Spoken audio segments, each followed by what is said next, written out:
Having defeated AC/DC, Joseph Joestar would return to the mansion of his master Lisa, who was enjoying an afternoon bath with her caretaker Susie Q fetching for her things.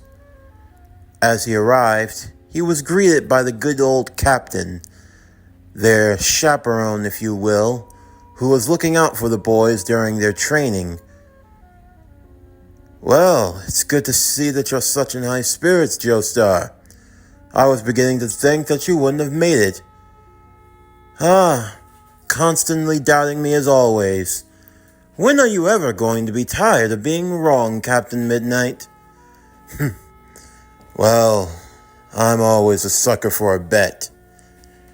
"Don't go taking those ideas to Vegas, otherwise you'll be out of all your money." "Say, where's your master, Loggins?" "Actually, that's what I need to discuss with Lisa about. He met an untimely end." "Untimely? Just what in the hell happened, Joestar?" Joseph would inform the captain about what happened the night prior, his battle against the Pillar Man, AC/DC. "You're saying that pillar bastard came all the way here to Venice, and you were able to beat him?" "I was. Have to say it was touch and go for a moment. The slippery prick. But unfortunately for him, as I warned, if they gave me a month of training, it was going to be the end for them. And now, all that's left is Wamu and Kaz." My God. The captain had seen many things in his line of work, dealing in the world of monsters and other creatures of the night. But Joseph was a whole entirely different being. He wasn't even using that powerful fancy helmet of his, and he had managed to beat one of those pillar monsters? Speedwagon was right. Hamon users are truly something else, and he wasn't even fighting at full strength.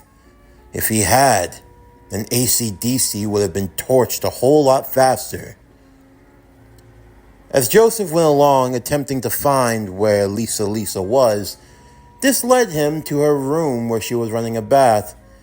On the outside window, he could see that Susie Q was handing something over to someone on the docks, some boat driver or whoever they were. But when he approached the door, Susie Q was already in there. That was rather peculiar. She could move rather fast when she wanted to. Was she also a Hamon user? Of course, Joseph had gone for much different reasons, to which the captain had stopped him just as quickly. "And just what do you think you're doing, Joestar?" Captain! Well, I am a curious boy, and a curious boy does curious things, and trust me, you don't want to do this." "What? And why not?" "For one, it's improper. 2, you'll be scarred for life." "Scarred for life? Oh, please. You think I'm supposed to be scared of a beautiful woman? Besides, if it's a pick between the two of us, well, you're a decent-shaped fellow. You definitely know how to put away a six-pack, and you definitely don't go easy on the smokes. All I'm saying is, why would she want to deal with something that's old and out the pasture when she could have something young and prime and..." The captain put his hand on the boy's shoulder. "Look, I am really saying this for your best interest. Stop what you're doing. Don't try to go after this any further." "Oh, you act like I'm going to discover some terrible news. If only you knew..." What the hell's on the door? Both of them looking down saw that there was a substance that was covering the door, and in the meantime there were the yells of Lisa inside. The door was kicked down immediately as Susie Q had begun to contort her body. Of course, Lisa was surprised to see that Joestar and that the captain were barged into her bath, but that was besides the point. Something had gone on with Susie Q, as she now began to speak with a much more different voice. You thought this was the end of me, Joestar. AC/DC. But how? I killed you. You tried. You came very close. I'll give you that. But now, we're going to be playing a different game. It's too late for you, Joestar. You have no way of defeating me. The red stone, where is it? What have you done?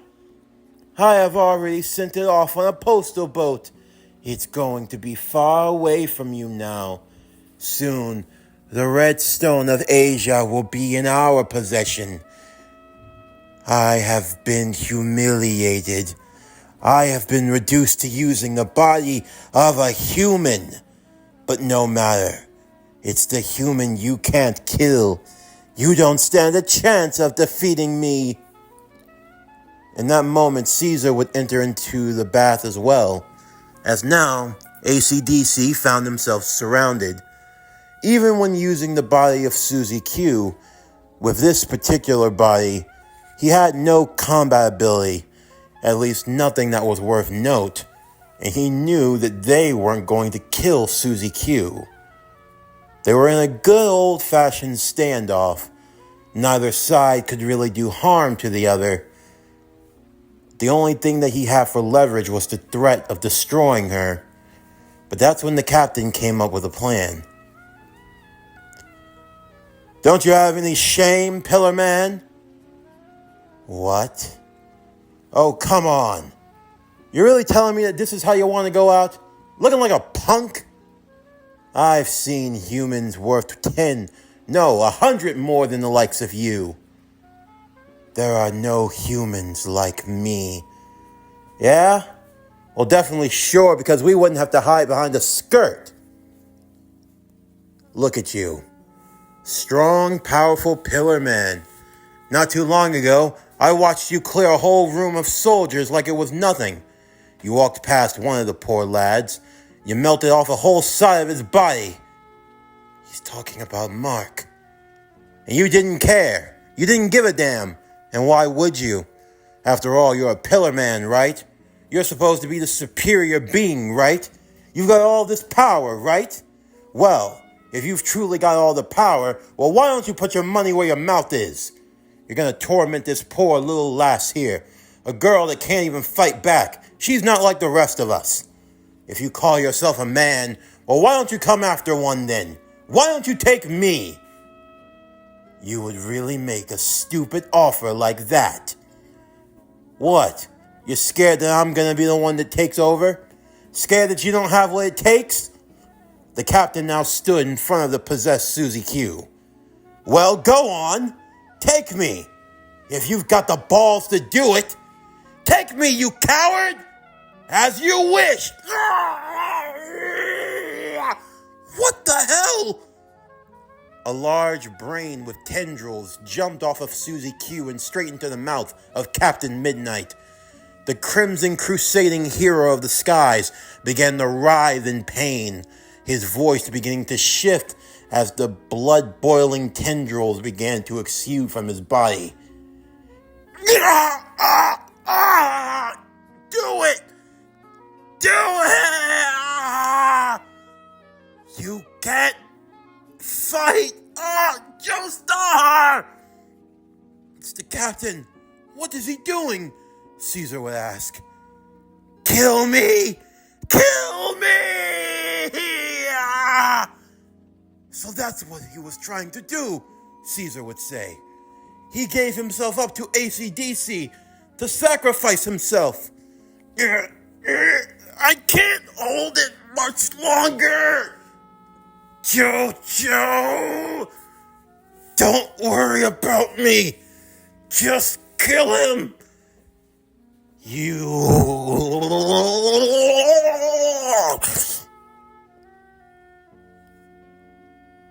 Captain? The captain cannot see you now, AC/DC said, before immediately rushing at Joseph and punching him in the gut, sending him back, delivering a roundhouse kick to Caesar as well. Lisa stood on the defense as she grabbed hold of Susie Q. Yes, I can work with this. I can feel his knowledge. It's all coming to me. I may not be able to go at full strength. If I do, his body will be boiled alive. But I can somewhat use my power. That gives me more than enough of an advantage. Advantage? That's really what you think? JoJo said, as the helmet of fate had now flown to him. Forgiveness, Master, Joseph said, but it's time for me and Naboo to continue our relationship. I believe we've been separated for long enough. Placing the helmet of fate on his head, the powerful glow of Hamon energy flowed through his body as Joseph transformed into Dr. Fate. Naboo. It's been a long time, old chum. I hope you didn't spend your time getting rusty. I've been working my ass off to try to keep us alive, and I even managed to get the cure from AC/DC. You're welcome, by the way. You have grown powerful, Joestar, I give you that. Far stronger than you were before. Then that means you don't need to hold back. Now's not the time to be hasty. But you can borrow my power. We can go further. Truly master the sun.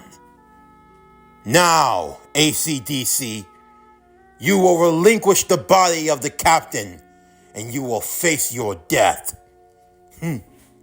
Is that what you think? I think you don't understand the situation you're in. What situation? You're completely surrounded. And while I don't savor the thought, if necessary, we will do what we must. If that means taking his life, then so be it. You can't fight at full strength right now. Your body hasn't assimilated to the captain yet. If you try to use your full power now, you'll end up boiling him alive. Then you'll have nowhere to run, and you won't get another chance at Susie Q, and you can't take us. The sun is beginning to rise. The only way you can remain safe is hiding in that body, and you won't last very long. Face it, AC/DC, you're entirely surrounded. You have no way to escape, and that silver tongue of yours won't get you anywhere. That's what you think, Joestar. But funny thing about the silver tongue is that it can also speak truth. Isn't that right, Lisa? No, you wouldn't. Oh, I wouldn't? You thought that I wouldn't see? Now that I have his body, all of the truth has been made clear to me now. I see it all. I know everything. I know of his sins and yours. Joestar. Sins? What sins? What does he speak of? He speaks of nothing. He is a liar and a deceiver. Do not listen to him, Lisa said. Now, who's getting scared? I thought this was a way of truth. The light exposes the darkness of deception, does it not? Now that I wish to speak the truth, you try to shut me out. I expected better of you, Hamon Master. You haven't even told him yet. But then again, ignorance is bliss, and you have kept him in the dark for far too long. JoJo, huh? What do you know about your real mother and father? Not just being raised by your grandmother. What does that have to do with anything, AC/DC? You think giving me a crash course in Parenting 101 will change your fate? My fate, no. But your fate, your true fate. They've been lying to you your whole life. Lying? While I am in his body, I can see everything. I know the truth. Your father, your mother, why you've never seen them. I know it all. JoJo looked over to Lisa. The look on her face, as if desperately wishing to escape this moment in time, pleading beyond all hope that AC/DC would shut his mouth. She won't tell you. She is too ashamed. And the captain that you have always looked up to, Speedwagon's right-hand man, he is the reason for your fatherlessness. What do you know? It won't change anything, AC/DC. Oh, but it will. There was someone else who wore this helmet before you, and it wasn't Jonathan Joestar. What? You're saying my father was Dr. Fate? No, not your father. Your mother. Tell him, Lisa. What? Naboo, what is he talking about? It wasn't my place to tell you. Not your place? What are you trying to say? Are you telling me that Miss Lisa is my... That's right, Joestar. She is your mother. And before you, she was Dr. Fate. What? You monster. But that's not all. You see, here is the true story, Joestar. Almost 20 years ago, your mother, Dr. Fate, fought alongside two other heroes, the captain and your father. Your father, George Joestar. Except he had another name. He was the Sandman. The Sandman? Like Speedwagon? Yes. Speedwagon had retired long ago, and he gave the title to your father. Your father never showed an aptitude for Hamon, but still he was a courageous warrior. However, Lisa here, she took the title of Dr. Fate. Together, the trio were known as the Justice Society. They fought against evil all across the world. But eventually, your father succumbed to an enemy that was in the remainder of Dio's army, and turned him into a zombie. My father was a zombie. And do you know how he died? Do you want to know who killed him? What? It was me, Joestar, AC/DC said, pointing at himself in the body of Captain Midnight. The captain killed your father, shot him in the back of the head, didn't even think about it. That's enough! Lisa would yell. Stop this! Stop this now! And that's not all either. I can search into his feelings. I know deep down he loved your mother. What? That's right. The captain was madly in love with Lisa, but she had promised her heart to George. Even when they fought together, there was always a darkness that was harbored inside of him. He didn't hesitate. He didn't save George from his fate. He just created a convenient excuse to kill him. That's right. Your precious hero. Your Captain Midnight. He is nothing but a treacherous murderer. He killed your father in cold blood.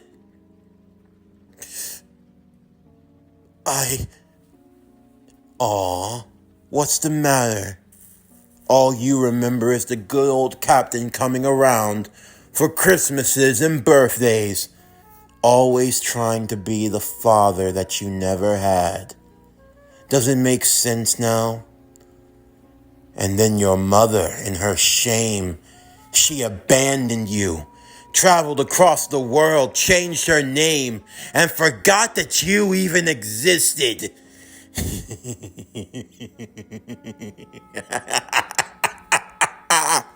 Now, what will you do, Joestar? You are surrounded by liars, by traitors. You have no chance of stopping me!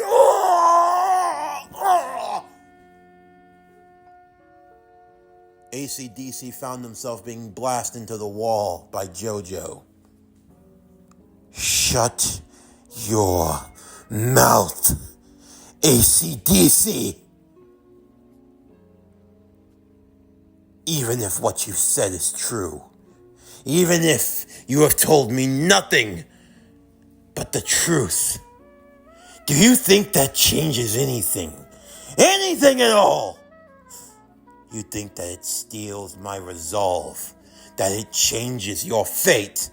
I promise you it doesn't. You will die to me. This is over. I'm sorry, Captain. I am not doing this out of revenge. But if one life must be taken to save the world, then it is a small but necessary sacrifice. You faced my Nova Grande once before. Are you prepared to face it again, AC/DC? I hope you're ready to face the explosion of 100 suns! Before he could launch his attack, AC/DC would grab a grenade from the tool belt of Captain Midnight. The captain was always prepared, you know, ready to fight against anyone, even a rogue Hamon user. Take this! Throwing down the grenade, a smoke would begin to fill into the bathhouse. The moment that it was absorbed by Joseph, his lungs felt like they were on fire, as if they had been cooled to the point that they were burning. It's a special gas. It removes the oxygen from the air and makes it hard to breathe. After Strazo, he always had to keep himself prepared in case an evil Hamon user came into the works. And now, it looks like it's come in handy. The smoke, Caesar said. We have to escape. He's going to get away. No, I won't let you.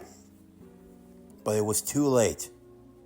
AC/DC had jumped from the window using the gliding wings of the suit of Captain Midnight, soaring off into the distance.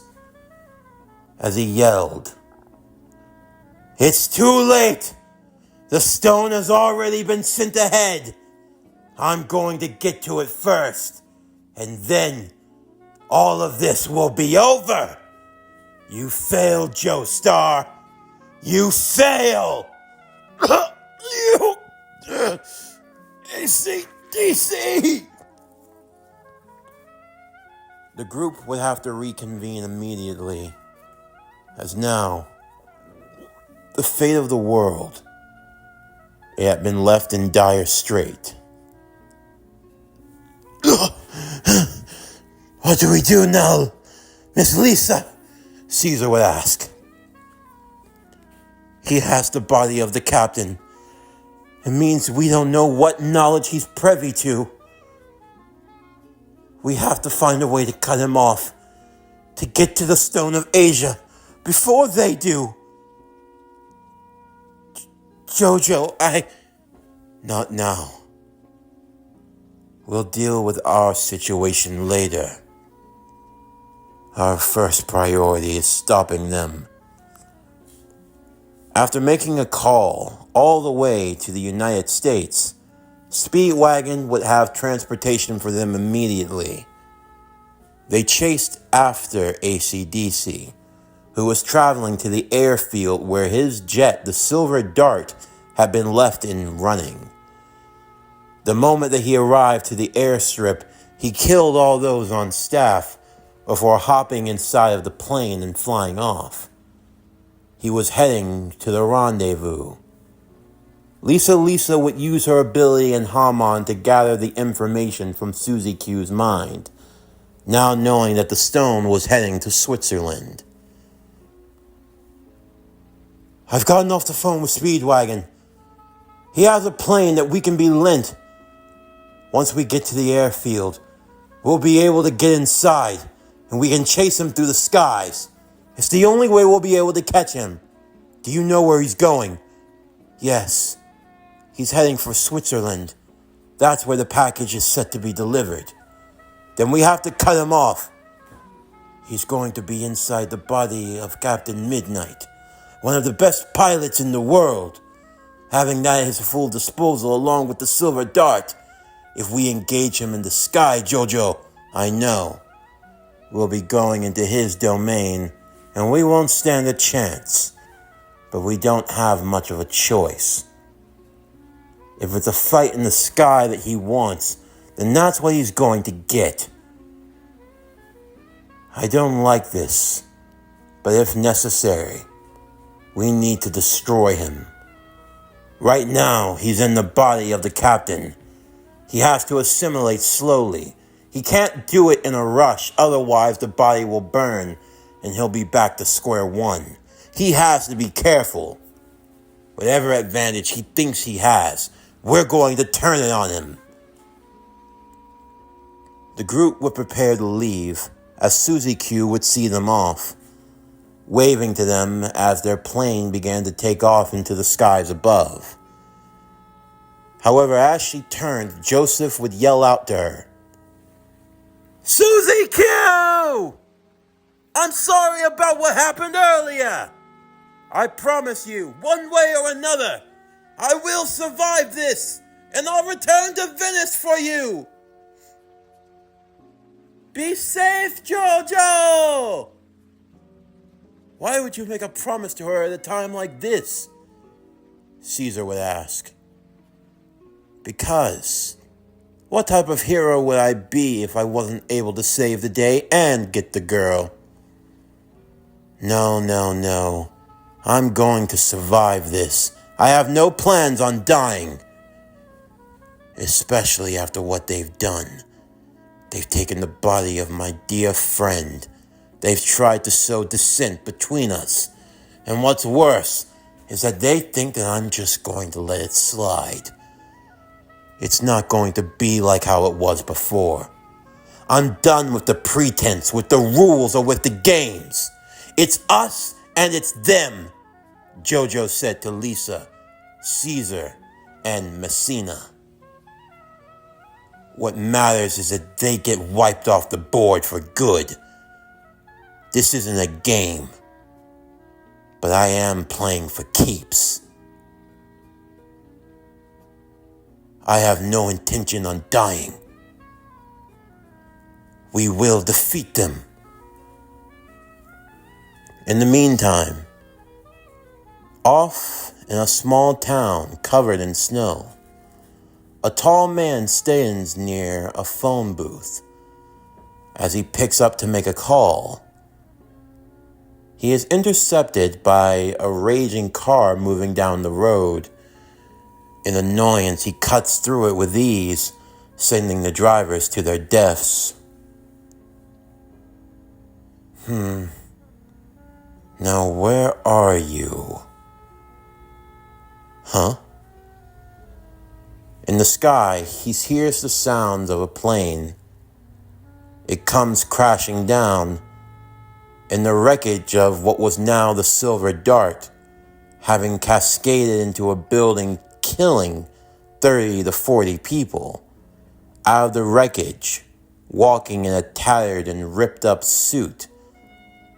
At first, Carr stands on watch, but hearing the familiar voice of his companion puts him at ease.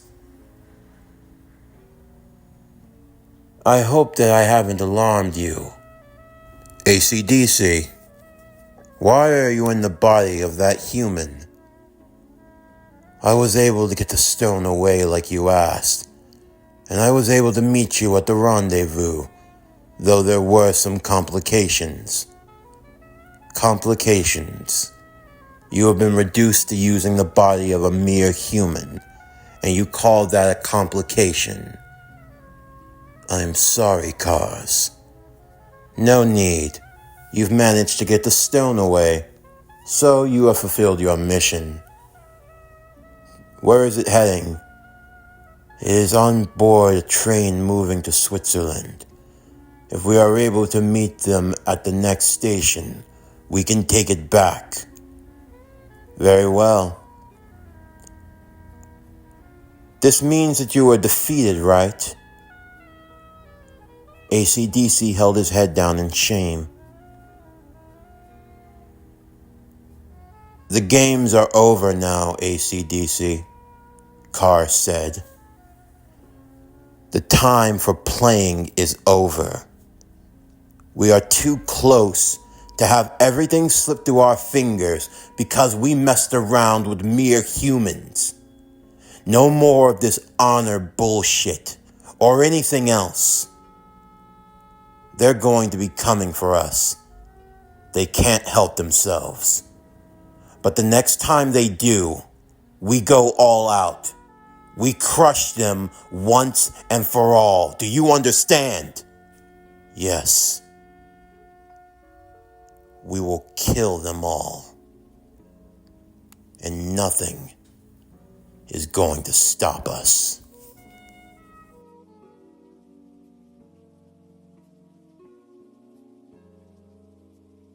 This concludes JoJo's Bizarre Adventure, Battle of Fate. What if Joseph Joestar was Dr. Fate? Part 6. As always, if you enjoyed today's video and everything else that we have to offer, then please don't forget to like, comment, subscribe, share, and hit that bell for post notifications so you can stay up to date on everything that is PowerCore Productions and Podcastings that has to come out now and in the future. Stay tuned next time as we continue with JoJo's Bizarre Adventures, Battle of Fate. What if Joseph Joestar was Dr. Fate? Part 7. But anyway, that's going to do it for the end of today's video. I'm Javon Harrington with PowerCore Productions and Podcastings, signing off, and I'll see you next time.